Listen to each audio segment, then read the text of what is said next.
Napakabuti po ng ating dakilang Diyos sa mensahe ng iyan na tunay nga po mga kapatid na ang paalala o warning, ito ay biyaya, ito ay pagpapala. Katulad po ng nadaan dito po sa IBB.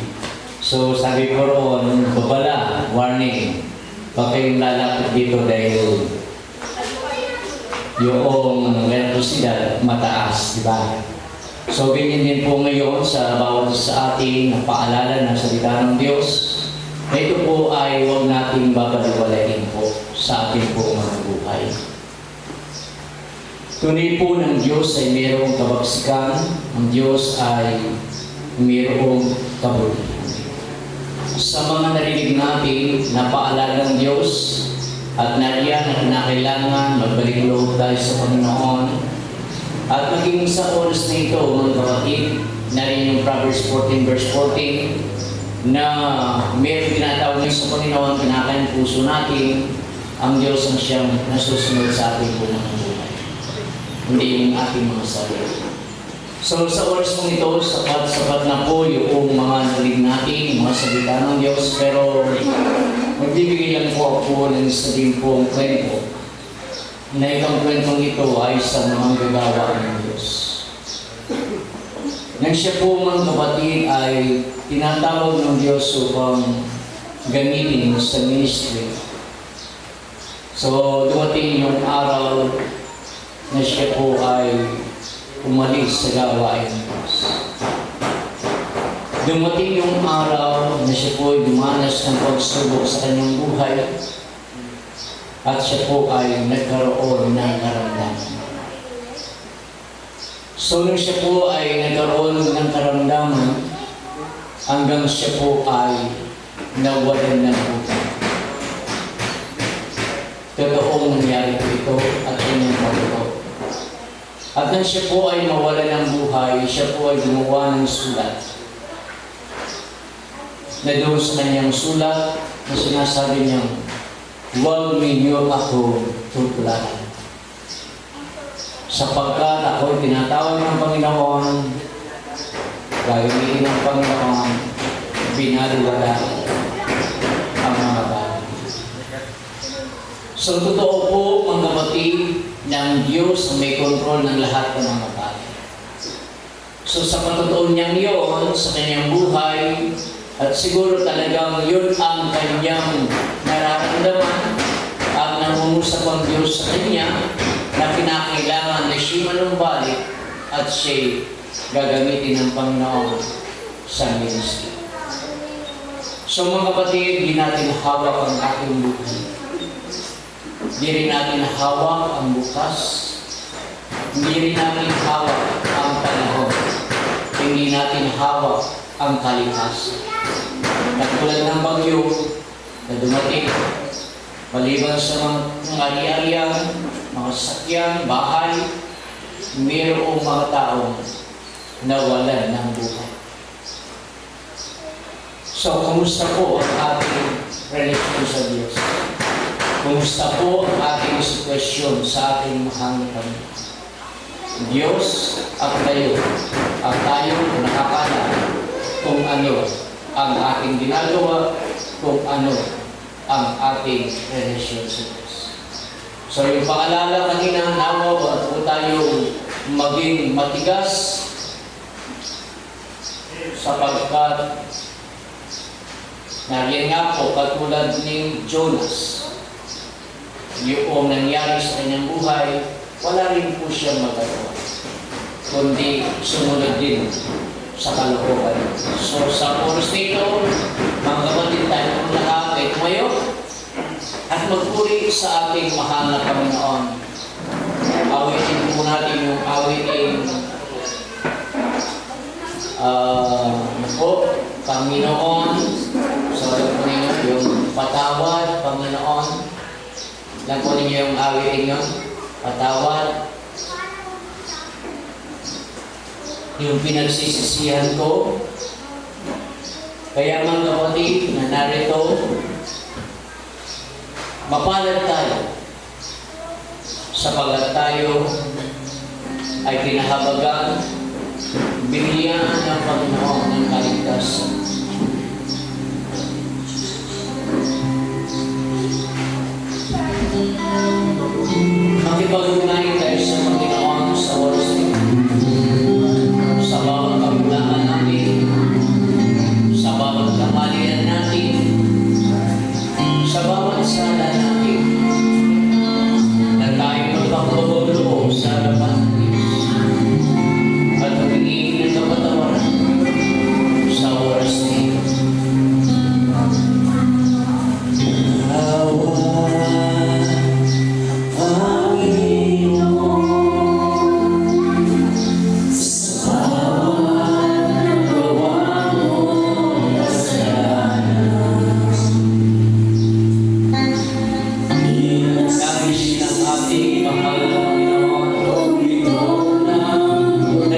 minsan yung kaibigan na ating pong unawain po ang mga mensahe po ng awitin na ating pong inaawit.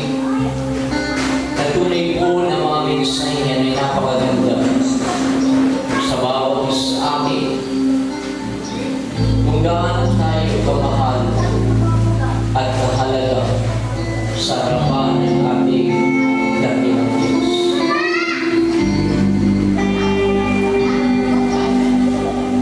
Mababay ang una sa iyong nalaman.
ang Diyos na siyang aming kinikilala, na siyang aming pinaglilingkuran, na siyang Diyos na siyang nagmimiyay sa atin. Dakilang Diyos, Ikaw po ang banal, ang siyang lubusan din po nakakaalam ng bawat katayuan, ng bawat sitwasyon o kalagayan ng iyo po mga anak.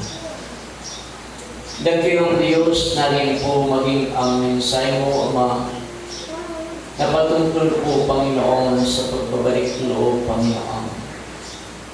Ikaw po, Diyos, ang siyang gumawa ng kaparaanan. Ikaw po, Diyos, ang kumilos na mayroong kalayaan at magkaroon ng pagnanasa sa aming po mga kapatid na makapanambalik, na makapaglingkod po sa iyo, O Diyos. Ang bawat isa, mahal na Panginoon, ay iyo pong kahabagan at iyo pong kaawan, Panginoon.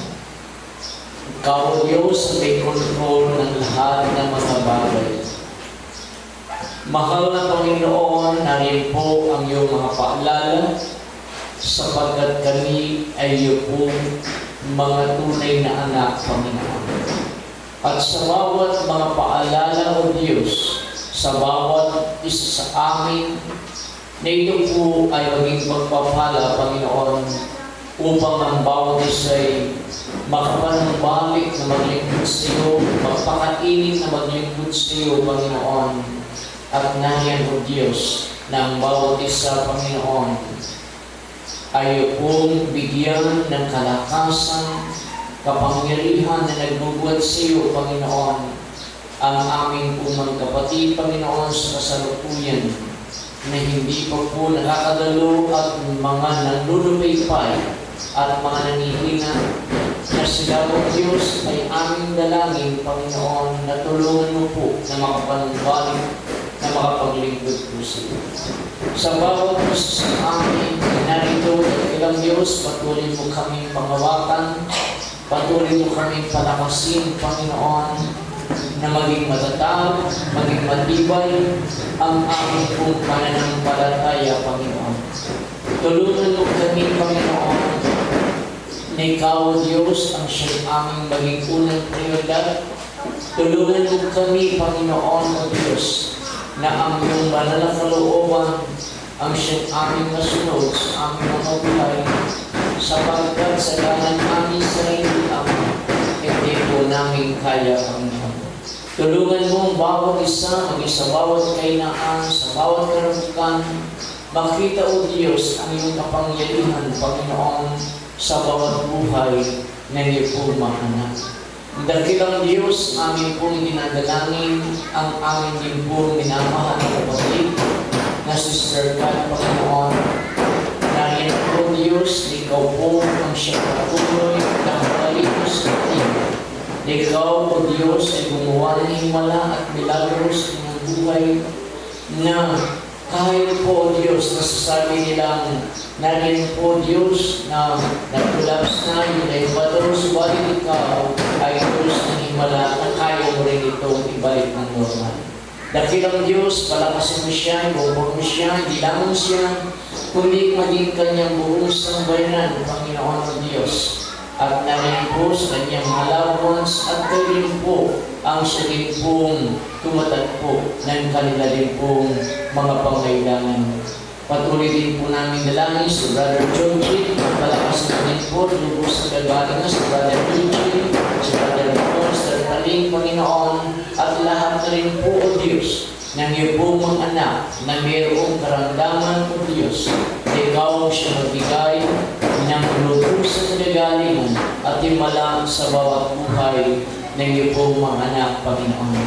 Dahil ang Diyos sa oras nito ang banal, nariyan po, O Diyos, ang bawat isa na ipumanap narito, na inuman din po ang kanila pong mga kahilingan, mga kalingan sa oras nito, ipagkaloob po, Panginoon, upang malubos po ang kanilang kagalakan. Gayun din po, aming dalangin o Diyos, ang napektuhan din po o Diyos ng bagyo at narin po na marami din po mga tao sa kasalukuyan na dumaranas po o Diyos ng hirap, Panginoon, nang dahil po sa pangyayari. Kayo din po ang siyang lumunod po, Ama, ng kanilang po mga pangailangan at nariyan ang iyo pong kalinga, Panginoon. Dakilang Diyos, sa oras na ito, Ama, nariyan po, O Diyos, namin nagpapasalamat sa bawat ito na iyo pong pinangnahan ang aming pagsamba, maging ang mga salita mo, O Diyos. Ito po maging kaway, Panginoon, ng bawat isa sa amin at nariyan po hanggang sa muli mong pagbabalik. Ito po ang dalangin at silangan po Diyos sa pinakmataas na papuri, ang kalwatian, ang karangalan, ang paghahari ngayon, bukas at magpakailanman sa pangalan ni Jesus. Amen at Amen. Sa po, Panginoon. Mami po tayo ng sa awitin bago po tayo mag-closing prayer po at pangunahan po tayo ng ating mga kapatid sa awiting papuri sa ating mga kapatid.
malapit na po ang pagbabalik ng Panginoon.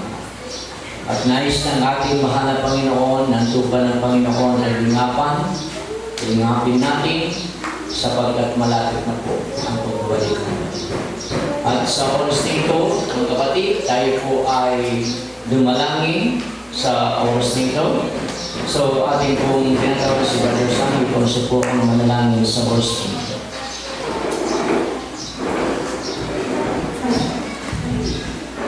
Pray for us,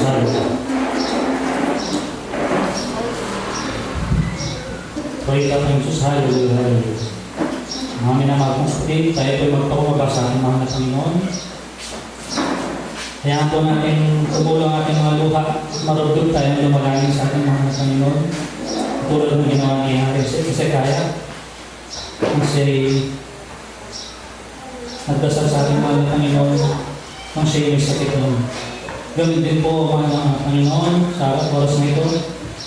Hindi po'y lumalapit sa inyong mga Panginoon. Nagpapakumbaba po kami, O Lord. Kahit ako po kami tawagin na mababa ang luha, mga nagdadrama mga na Panginoon. Kami po'y lumalapit sa iyo, mga Panginoon, at nagpapakumbaba.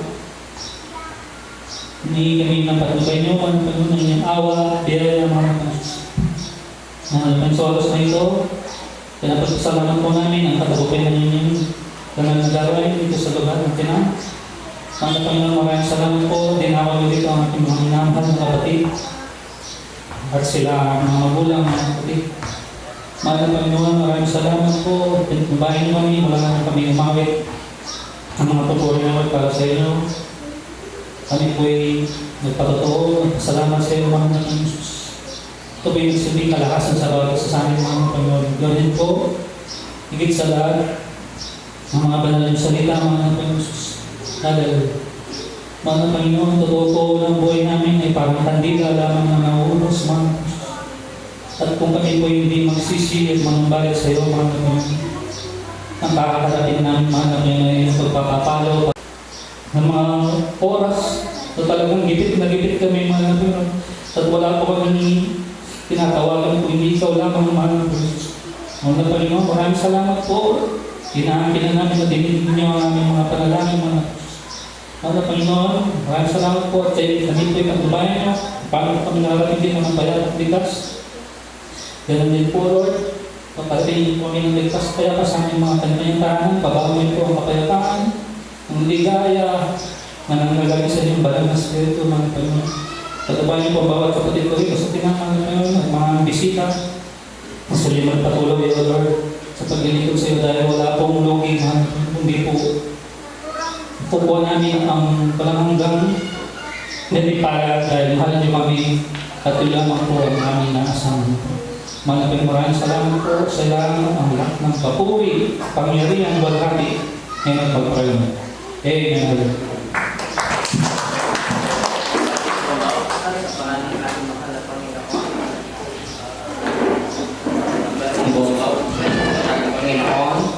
That is all po. At ang biyat at pagpawa ng Diyos ay sumaati po lahat. To God be all the glory.